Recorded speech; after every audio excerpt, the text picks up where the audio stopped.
사랑하는 성도님들, 안녕하세요. 오늘 이 시간에는 우리 인생의 나침반이 되어줄 소중한 하나님의 말씀들을 함께 나누려고 합니다. 혹시 이런 경험 있으십니까?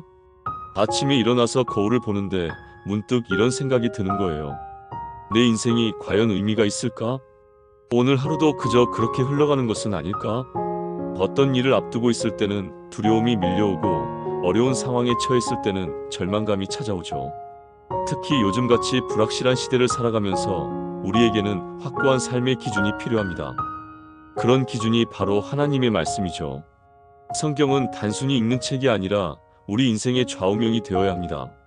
오늘은 여러분의 마음 깊은 곳에 새겨져서 평생 힘이 되어줄 성경 구절 10가지를 함께 나누겠습니다.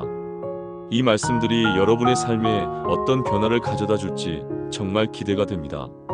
첫 번째로 말씀드릴 구절은 빌립보서 4장 13절입니다. 내게 능력 주시는 자 안에서 내가 모든 것을 할 수 있느니라. 이 말씀을 기록한 사도 바울은 참 특별한 상황에서 이 고백을 했습니다. 그는 로마 감옥에 갇혀 있으면서도 이런 놀라운 고백을 할 수 있었어요. 감옥이라는 절망적인 환경에서도 그는 그리스도 안에서 모든 것을 할 수 있다고 선언했습니다. 여기서 모든 것이라는 표현이 참 중요해요. 이것은 우리가 원하는 모든 것을 다 할 수 있다는 뜻이 아닙니다. 하나님의 뜻 안에서 그리스도와 함께할 때 우리에게는 무한한 가능성이 있다는 의미예요. 얼마 전에 한 성도님이 이런 간증을 해주셨어요. 직장에서 정말 어려운 프로젝트를 맡게 되었는데 도저히 해낼 수 없을 것 같았답니다. 그런데 매일 아침 이 말씀으로 하루를 시작하면서 기도했더니 놀랍게도 그 일을 성공적으로 마칠 수 있었다고 하더라고요. 사랑하는 성도님들, 여러분도 오늘 어떤 어려운 일 앞에 서 있나요? 그럴 때마다 이 말씀을 기억하세요. 내게 능력 주시는 자 안에서 내가 모든 것을 할 수 있느니라. 이것이 바로 우리 믿음의 가족들이 가져야 할 확신입니다. 두 번째로 나누고 싶은 말씀은 로마서 8장 28절입니다. 우리가 알거니와 하나님을 사랑하는 자 곧 그의 뜻대로 부르심을 입은 자들에게는 모든 것이 합력하여 선을 이루느니라. 이 말씀은 정말 놀라운 약속의 말씀이에요. 모든 것이 합력하여 선을 이룬다는 것은 우리 인생에 일어나는 모든 일들, 심지어 어려운 일까지도 결국은 하나님의 선한 계획 안에서 사용된다는 뜻입니다. 합력하여라는 표현이 참 좋아요. 이것은 여러 가지 재료를 섞어서 하나의 좋은 요리를 만드는 것과 같습니다. 각각의 재료는 그 자체로는 맛이 없을 수도 있지만 숙련된 요리사의 손에서 조화롭게 섞이면 맛있는 음식이 되죠. 우리 인생도 마찬가지예요. 기쁜 일도 있고 슬픈 일도 있고 성공도 있고 실패도 있습니다. 그런데 하나님께서는 이 모든 것들을 통해서 우리에게 가장 좋은 것을 주시려고 하세요. 한 성도님이 이런 고백을 하시더라고요. 젊을 때 사업에 실패해서 정말 절망스러웠는데 나중에 보니 그 실패가 있었기 때문에 더 겸손해질 수 있었고 하나님을 더 깊이 만날 수 있었다고 하시더라고요. 그리고 그 경험을 통해서 지금은 어려움에 있는 다른 사람들을 도울 수 있게 되었다고 간증하셨어요. 정말 모든 것이 합력하여 선을 이룬 것이죠. 사랑하는 성도님들, 지금 힘든 상황에 계신가요? 그 상황조차도 하나님의 선한 계획 안에 있다는 것을 믿으시기 바랍니다. 하나님께서는 여러분의 삶에서 아름다운 작품을 만들어가고 계세요. 세 번째로 말씀드릴 구절은 잠언 3장 5절부터 6절입니다. 너는 마음을 다하여 여호와를 신뢰하고 내 명철을 의지하지 말라. 너는 범사의 그를 인정하라. 그리하면 내 길을 지도하시리라. 이 말씀은 우리 인생의 방향을 결정할 때 가장 중요한 원칙을 알려주고 있어요. 마음을 다하여 여호와를 신뢰하라는 것은 반쪽짜리 믿음이 아니라 전적인 신뢰를 의미합니다. 그리고 내 명철을 의지하지 말라고 하셨는데 이것은 우리 자신의 판단력을 무시하라는 뜻이 아니에요. 하나님께서 주신 지혜를 사용하되 그것에만 의존하지 말고 하나님의 인도하심을 구하라는 의미입니다. 범사에 그를 인정하라는 표현도 정말 중요해요. 큰 일에서만 하나님을 찾는 것이 아니라 작은 일에서도 하나님의 뜻을 구하라는 것이죠. 아침에 일어나서 무엇을 입을지 정할 때도 어떤 음식을 먹을지 결정할 때도 누구와 만날지 계획할 때도 하나님을 인정하는 거예요. 그렇게 하면 하나님께서 우리의 길을 지도해 주신다고 약속하셨습니다. 한 목사님이 이런 간증을 하시더라고요. 젊은 시절에 진로를 놓고 고민할 때 이 말씀을 붙잡고 기도했답니다. 자신의 생각으로는 다른 길이 더 좋아 보였는데 기도하면서 하나님의 인도하심을 구했더니 전혀 예상하지 못한 길로 인도해 주셨다고 해요. 나중에 보니 그 길이 정말 자신에게 가장 좋은 길이었다고 간증하시더라고요. 사랑하는 믿음의 가족들, 인생의 중요한 결정 앞에 서 있나요? 그때마다 이 말씀을 기억하세요. 마음을 다하여 여호와를 신뢰하고 범사의 그를 인정하면 하나님께서 가장 좋은 길로 인도해 주실 것입니다. 네 번째로 함께 나누고 싶은 말씀은 이사야 40장 31절입니다. 오직 여호와를 앙망하는 자는 새 힘을 얻으리니 독수리 날개치며 올라감 같을 것이요 다른 박질하여도 곤비하지 아니하며 걸어가도 피곤하지 아니하리로다. 이 말씀은 우리가 지칠 때 정말 큰 위로가 되는 구절이에요. 여호와를 앙망한다는 것은 단순히 기다린다는 뜻이 아닙니다. 이것은 하나님께 대한 간절한 기대와 소망을 품고 있다는 의미예요. 마치 가란 사슴이 시냇물을 찾는 것처럼 우리의 마음이 하나님을 향해 있을 때 새 힘을 얻게 됩니다. 독수리 날개치며 올라감 같다는 표현이 정말 아름다워요. 독수리는 자기 힘으로만 나는 것이 아니라 상승 기류를 타고 높이 올라갑니다. 우리도 마찬가지로 하나님의 능력의 바람을 타고 높이 올라갈 수 있어요. 다른 박질하여도 곤비하지 않는다는 것은 우리가 하나님과 함께할 때 지치지 않는 영적 에너지를 얻는다는 뜻입니다. 얼마 전에 한 집사님이 이런 간증을 해주셨어요. 몇 년 전에 건강이 너무 안 좋아져서 매일 피곤하고 지쳤답니다. 그런데 이 말씀을 붙잡고 매일 새벽 기도를 시작했더니 놀랍게도 몸도 마음도 새 힘을 얻게 되었다고 하시더라고요. 의사도 신기하게 생각할 정도로 건강이 회복되었다고 간증하셨어요. 물론 이것이 단순히 육체적인 치유만을 의미하는 것은 아닙니다. 더 중요한 것은 영적인 새 힘이에요. 하나님과의 관계가 회복되면 우리 안에 새로운 생명력이 넘쳐나게 됩니다. 사랑하는 성도님들, 요즘 너무 지치고 피곤하신가요? 그럴 때일수록 더욱 하나님을 앙망하시기 바랍니다. 그러면 독수리가 날개치며 올라가는 것 같이 새 힘을 얻으실 것입니다. 다섯 번째 말씀은 마태복음 6장 33절입니다. 그런즉 너희는 먼저 그의 나라와 그의 의를 구하라. 그리하면 이 모든 것을 너희에게 더하시리라. 이 말씀은 예수님께서 산상수훈에서 직접 말씀해 주신 인생의 우선순위에 관한 가르침이에요. 그의 나라를 먼저 구한다는 것은 하나님의 통치가 우리 삶 속에서 이루어지기를 원한다는 뜻입니다. 그의 의를 구한다는 것은 하나님께서 기뻐하시는 의로운 삶을 살아가려고 노력한다는 의미고요. 이 모든 것을 더하신다는 약속도 정말 놀라워요. 우리가 하나님을 먼저 생각하고 그분의 뜻을 우선순위에 둘 때 하나님께서는 우리에게 필요한 모든 것들을 채워주신다는 것이죠. 여기서 중요한 것은 순서예요. 먼저 하나님 나라를 구하고 그 다음에 다른 것들이 더해지는 것입니다. 많은 사람들이 이 순서를 바꿔서 살아가려고 해요. 먼저 돈을 벌고 성공을 하고 그 다음에 하나님을 섬기려고 하죠. 하지만 그렇게 하면 진정한 만족을 얻을 수 없어요. 한 사업가 성도님이 이런 간증을 하셨어요. 젊을 때는 돈 버는 것이 최우선이었답니다. 주일에도 일하고 교회 봉사도 뒷전이었죠. 그런데 어느 날 이 말씀을 깨닫고 삶의 우선순위를 바꿨다고 해요. 하나님 나라를 먼저 구하기 시작했더니 신기하게도 사업도 더 잘되고 가정도 행복해졌다고 간증하시더라고요. 물론 이것이 단순히 물질적 복을 의미하는 것만은 아니에요. 하나님께서 더해주시는 것은 우리에게 정말 필요한 것들입니다. 때로는 물질일 수도 있고 때로는 건강이나 평안이나 기쁨일 수도 있어요. 중요한 것은 하나님께서 우리의 필요를 가장 잘 아신다는 것입니다. 사랑하는 믿음의 가족들, 혹시 삶의 우선순위가 뒤바뀌어 있지는 않나요? 오늘부터라도 먼저 그의 나라와 그의 의를 구하시기 바랍니다. 그러면 하나님께서 여러분에게 정말 필요한 모든 것을 더해 주실 것입니다. 여섯 번째로 나누고 싶은 말씀은 요한복음 14장 27절입니다. 평안을 너희에게 끼치노니 곧 나의 평안을 너희에게 주노라. 내가 너희에게 주는 것은 세상이 주는 것과 같지 아니하니라. 너희는 마음에 근심하지도 말고 두려워하지도 말라.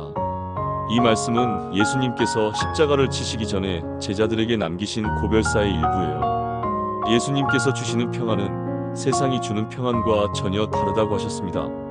세상의 평안은 환경이 좋을 때만 누릴 수 있어요. 건강할 때, 경제적으로 여유가 있을 때, 가정이 화목할 때만 평안할 수 있죠. 하지만 예수님이 주시는 평안은 어떤 상황에서도 변하지 않아요. 풍랑이 일어도, 어려움이 닥쳐도, 심지어 죽음의 골짜기를 지날 때도 우리 마음 깊은 곳에서 샘솟는 평안입니다. 근심하지도 말고 두려워하지도 말라는 말씀이 정말 큰 위로가 되어요. 근심과 두려움은 우리 마음을 가장 괴롭게 하는 감정들이죠. 미래에 대한 불안, 현재 상황에 대한 걱정들이 우리를 짓누를 때가 많아요. 그런데 예수님께서는 그런 감정들로부터 우리를 자유롭게 해주시겠다고 약속하셨어요. 한 권사님이 이런 간증을 해주셨어요. 자녀가 아파서 병원에 입원했을 때 정말 마음이 불안하고 두려웠답니다. 그런데 이 말씀을 붙잡고 기도하면서 놀라운 평안을 경험했다고 하시더라고요. 상황은 여전히 어려웠지만 마음 깊은 곳에서 평안이 넘쳤다고 간증하셨어요. 그리고 그 평안의 힘으로 자녀를 더 잘 돌볼 수 있었다고 하시더라고요. 이것이 바로 예수님이 주시는 평안의 특징이에요. 환경을 바꿔주시는 것이 아니라 환경을 이길 수 있는 내적인 평안을 주시는 거예요. 사랑하는 성도님들, 지금 마음에 근심과 두려움이 있나요? 그 마음을 예수님께 맡기고 그분의 평안을 받아들이시기 바랍니다. 예수님의 평안은 세상이 빼앗을 수 없는 참된 평안입니다. 7번째 말씀은 고린도후서 12장 9절입니다. 그가 내게 이르시되 내 은혜가 내게 족하니 이는 내 능력이 약한 데서 온전하여짐이라. 그러므로 도리어 크게 기뻐함으로 내 약함들을 자랑하리니 이는 그리스도의 능력이 내게 머물게 하려 함이라. 이 말씀은 사도 바울이 자신의 약함을 통해 깨달은 놀라운 진리를 담고 있어요. 바울은 자신에게 있는 가시, 즉 어떤 고통스러운 문제를 없애달라고 3번이나 기도했답니다. 그런데 하나님께서는 그것을 없애주시지 않으시고 대신 이런 말씀을 해주셨어요. 내 은혜가 내게 족하다고요. 이것은 정말 역설적인 말씀이에요. 우리는 보통 약함을 부끄러워하고 숨기려고 해요. 강해 보이려고 하고 완벽해 보이려고 노력하죠. 하지만 하나님께서는 우리의 약함을 통해서 당신의 능력을 나타내신다고 하셨어요. 약한 데서 온전하여진다는 표현이 참 깊은 의미를 담고 있어요. 우리가 약할 때 우리 자신의 힘으로는 할 수 없다는 것을 인정할 때 그때 하나님의 능력이 우리 안에서 온전히 나타난다는 뜻입니다. 한 목사님이 이런 간증을 하시더라고요. 젊을 때는 자신의 능력으로 모든 것을 해결하려고 했답니다. 그런데 나이가 들면서 자신의 한계를 깨닫게 되었고 그때부터 오히려 더 큰 하나님의 역사를 경험하게 되었다고 하시더라고요. 약함을 인정하고 하나님께 의존하기 시작했더니 이전보다 훨씬 더 큰 일들을 감당할 수 있게 되었다고 간증하셨어요. 바울이 자신의 약함을 자랑한다고 했는데 이것은 정말 놀라운 고백이에요. 세상에서는 자신의 강함을 자랑하는데 바울은 자신의 약함을 자랑했거든요. 왜냐하면 그 약함을 통해서 그리스도의 능력이 더욱 분명히 드러나기 때문이에요. 사랑하는 믿음의 가족들, 혹시 자신의 약함 때문에 부끄러워하고 계신가요? 그 약함을 하나님께 맡기시기 바랍니다. 하나님의 은혜가 우리에게 족하고 우리의 약함을 통해 하나님의 능력이 온전히 나타날 것입니다. 8번째로 함께 나눌 말씀은 시편 23편 1절입니다. 여호와는 나의 목자시니 내게 부족함이 없으리로다. 이 시편은 다윗이 기록한 것으로 세계에서 가장 많이 암송되는 성경 구절 중 하나예요. 목자와 양의 관계를 통해서 하나님과 우리의 관계를 아름답게 표현한 말씀이죠. 목자는 양들을 위해서 모든 것을 희생하는 사람이에요. 양들이 좋은 꼴을 먹을 수 있도록 인도하고 위험으로부터 보호하고 길을 잃지 않도록 돌봐줍니다. 하나님께서도 우리의 목자가 되셔서 이런 모든 것들을 해주신다는 것이죠. 내게 부족함이 없으리로다라는 고백이 정말 놀라워요. 이것은 우리에게 모든 것이 넘치도록 많다는 뜻이 아니라 우리에게 정말 필요한 것은 부족하지 않다는 의미예요. 하나님께서 우리의 필요를 다 아시고 채워주신다는 신뢰의 고백입니다. 목자이신 하나님께서는 우리를 푸른 풀밭에 누이시고 쉴만한 물가로 인도하세요. 우리의 영혼을 소생시키시고 의의 길로 인도하십니다. 사망의 음침한 골짜기를 다닐지라도 해를 두려워하지 않는 것은 하나님께서 함께 하시기 때문이에요. 한 성도님이 이런 간증을 하셨어요. 경제적으로 정말 어려운 시기를 겪고 있을 때 이 말씀을 붙잡고 기도했답니다. 당장 필요한 것들이 부족해서 걱정이 많았는데 정말 신기하게도 필요한 순간마다 하나님께서 채워주셨다고 하시더라고요. 때로는 예상치 못한 곳에서 예상치 못한 방법으로 도움이 왔다고 간증하셨어요. 그 경험을 통해서 하나님께서 정말 자신의 목자시라는 것을 깊이 깨달았다고 하시더라고요. 목자이신 하나님께서는 우리를 원수들 앞에서도 보호해 주세요. 우리의 머리에 기름을 부으시고 우리의 잔을 넘치게 하십니다. 선하심과 인자하심이 우리를 따르게 하시고 하나님의 집에 영원히 거하게 해주세요. 사랑하는 성도님들, 여호와께서 여러분의 목자이심을 믿으시나요? 그렇다면 여러분에게는 정말로 부족함이 없을 것입니다. 좋은 목자이신 하나님께서 여러분의 모든 필요를 채워주실 것입니다. 9번째 말씀은 예레미야 29장 11절입니다. 여호와의 말씀이니라 너희를 향한 나의 생각을 내가 아나니 평안이요 재앙이 아니니라 너희에게 미래와 희망을 주는 것이니라. 이 말씀은 바빌론의 포로로 끌려간 이스라엘 백성들에게 하나님께서 주신 위로와 소망의 메시지예요. 절망적인 상황에 있던 그들에게 하나님께서는 당신의 계획이 무엇인지 분명히 말씀해 주셨습니다. 너희를 향한 나의 생각을 내가 안다고 하셨어요. 이것은 하나님께서 우리 각자에 대해 구체적이고 개별적인 계획을 가지고 계신다는 뜻입니다. 하나님의 생각은 평안이요 재앙이 아니라고 하셨어요.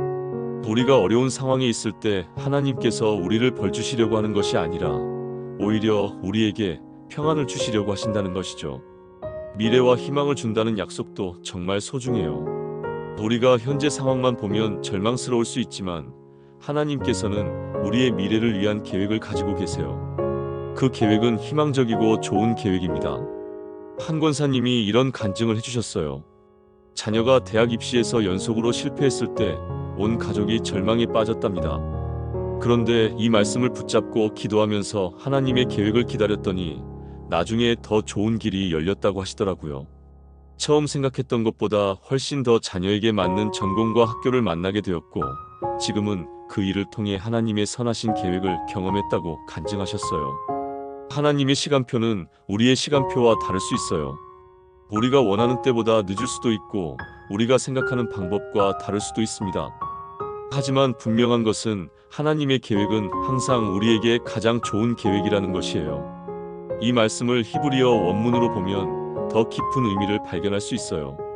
미래라는 단어는 아하리트인데 이것은 단순히 앞으로 올 시간이 아니라 궁극적인 결말, 최종적인 결과를 의미합니다. 희망이라는 단어는 티크바인데 이것은 단순한 소망이 아니라 확실한 기대, 반드시 이루어질 것에 대한 확신을 뜻해요. 그러니까 이 말씀은 하나님께서 우리에게 좋은 결말과 확실한 소망을 주신다는 의미입니다. 사랑하는 믿음의 가족들, 지금 앞길이 막막하게 느껴지시나요? 하나님께서는 여러분을 향한 계획을 가지고 계세요. 그 계획은 평안이요 재앙이 아니며 여러분에게 미래와 희망을 주는 계획입니다. 마지막 10번째 말씀은 디모데후서 1장 7절입니다. 하나님이 우리에게 주신 것은 두려워하는 마음이 아니요 오직 능력과 사랑과 절제하는 마음이니라. 이 말씀은 사도 바울이 자신의 믿음의 아들 디모데에게 써보낸 편지의 일부예요. 디모데가 어려운 상황에서 두려워하고 있을 때 바울이 그에게 용기를 주기 위해 쓴 말씀입니다. 하나님이 우리에게 주신 것은 두려워하는 마음이 아니라고 분명히 말씀하셨어요. 두려움은 하나님께로부터 오는 것이 아니라는 뜻입니다. 그렇다면 두려움은 어디서 올까요? 대부분 우리의 생각에서 또는 원수 마귀의 속삭임에서 와요. 하나님께서는 대신 우리에게 세 가지를 주셨다고 하셨습니다. 첫째는 능력입니다. 이것은 디나미스라는 헬라어인데 다이너마이트의 어원이 되는 단어예요. 폭발적이고 강력한 힘을 의미합니다. 하나님께서 우리 안에 두신 것은 연약한 힘이 아니라 모든 것을 이길 수 있는 강력한 능력이에요. 둘째는 사랑입니다. 이것은 아가페라는 단어로 조건 없는 하나님의 사랑을 뜻해요. 이 사랑이 우리 안에 있을 때 우리는 두려워하지 않고 담대하게 살 수 있어요. 완전한 사랑이 두려움을 내쫓는다고 성경에 기록되어 있죠. 셋째는 절제하는 마음입니다. 이것은 소프로니스모스라는 단어로 건전한 마음, 균형 잡힌 정신을 의미해요. 감정에 휘둘리지 않고 올바른 판단을 할 수 있는 마음가짐을 말합니다. 한 집사님이 이런 간증을 하셨어요. 새로운 직장으로 이직을 앞두고 있을 때 너무 두려웠답니다. 새로운 환경에 적응할 수 있을지, 일을 잘 해낼 수 있을지 걱정이 많았다고 해요. 그런데 이 말씀을 붙잡고 기도했더니 두려움 대신에 하나님께서 주시는 능력과 사랑과 절제하는 마음을 경험할 수 있었다고 하시더라고요. 그 힘으로 새로운 직장에서도 잘 적응할 수 있었고 동료들에게도 좋은 영향을 끼칠 수 있었다고 간증하셨어요. 이 세 가지는 서로 연결되어 있어요. 하나님의 능력을 경험할 때 우리는 사랑할 수 있는 힘이 생기고 그 사랑으로 다른 사람들을 섬길 수 있게 됩니다. 그리고 절제하는 마음으로 지혜롭게 상황을 판단하고 행동할 수 있게 되죠. 두려움은 우리를 위축시키고 소극적으로 만들어요. 하지만 하나님께서 주신 능력과 사랑과 절제하는 마음은 우리를 담대하고 적극적으로 만듭니다. 사랑하는 성도님들, 지금 어떤 두려움이 여러분을 괴롭히고 있나요? 그 두려움은 하나님께로부터 온 것이 아닙니다. 하나님께서 여러분에게 주신 것은 능력과 사랑과 절제하는 마음입니다. 이제 오늘 함께 나눈 10가지 말씀을 정리해 보겠습니다. 첫째, 빌립보서 4장 13절로 우리는 그리스도 안에서 모든 것을 할 수 있습니다. 둘째, 로마서 8장 28절로 모든 것이 합력하여 선을 이룬다는 것을 믿을 수 있습니다. 셋째, 잠언 3장 5절부터 6절로 하나님을 신뢰하고 그분의 인도하심을 받을 수 있습니다. 넷째, 이사야 40장 31절로 하나님을 앙망할 때 새 힘을 얻을 수 있습니다. 다섯째, 마태복음 6장 33절로 하나님 나라를 먼저 구할 때 모든 것을 더해 주신다는 약속이 있습니다. 여섯째, 요한복음 14장 27절로 예수님의 평안은 세상이 줄 수 없는 참된 평안입니다. 일곱째, 고린도후서 12장 9절로 우리의 약함을 통해 하나님의 능력이 온전히 나타납니다. 여덟째, 시편 23편 1절로 여호와께서 우리의 목자가 되시니 부족함이 없습니다. 아홉째, 예레미야 29장 11절로 하나님께서 우리를 향한 계획은 평안이요 미래와 희망을 주는 것입니다. 열째, 디모데후서 1장 7절로 하나님께서 우리에게 주신 것은 두려워하는 마음이 아니라 능력과 사랑과 절제하는 마음입니다. 이 10가지 말씀들이 여러분의 마음 깊은 곳에 새겨지기를 바랍니다. 어려운 일이 있을 때마다, 두려운 일 앞에 설 때마다 이 말씀들을 기억하고 붙잡으시기 바라요. 성경 말씀은 단순한 글자가 아닙니다. 살아있고 능력이 있는 하나님의 말씀이에요. 이 말씀들이 여러분의 삶 속에서 실제로 역사하기를 간절히 기도합니다. 여러분의 인생의 좌우명이 되어서 평생 힘이 되어주기를 바라요. 만약 오늘 이 말씀들이 여러분의 마음에 위로와 힘이 되었다면 좋아요 버튼을 눌러주시고 댓글로 여러분의 간증이나 은혜 받은 내용을 나누어 주시면 감사하겠습니다. 또한 이런 은혜로운 말씀을 더 많은 분들과 함께 나누고 싶으시다면 구독과 알림 설정도 부탁드립니다. 사랑하는 성도님들, 오늘도 하나님의 말씀과 함께 승리하는 하루가 되시기를 축복합니다. 하나님의 은혜와 평강이 여러분과 여러분의 가정에 충만하기를 기도합니다. 아멘.